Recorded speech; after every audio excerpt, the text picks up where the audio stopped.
بسم اللہ الرحمن الرحیم۔ السلام علیکم ورحمۃ اللہ وبرکاتہ۔ تمام دیکھنے اور سننے والے حضرات کو انفارمیشن پوائنٹ کے پلیٹ فارم پر ایک دفعہ پھر خوش آمدید کہتے ہیں۔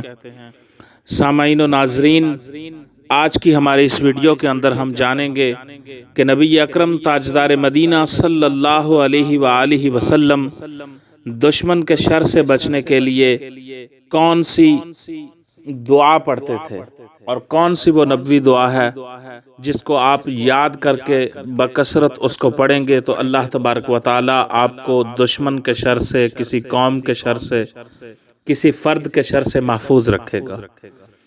تو سنن ابو داؤد کے اندر امام ابو داؤد رحمۃ اللہ تعالی علیہ نے حدیث پاک روایت کی ہے۔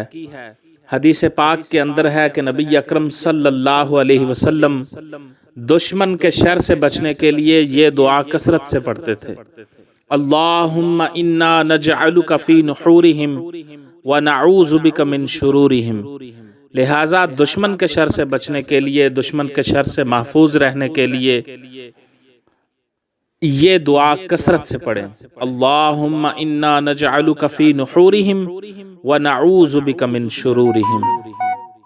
سامعین و ناظرین، اگر آپ کو ہماری ویڈیوز پسند آئیں تو براہ مہربانی ان ویڈیوز کو لائک کیجئے، شیئر کیجئے اور ہمارے چینل کو سبسکرائب ضرور کیجئے، اور ساتھ موجود بیل کے آئیکن کو دبا دیجئے تاکہ ہماری آنے والی ہر نئی ویڈیو کی اطلاع آپ کو بذریعہ نوٹیفیکیشن موصول ہو سکے۔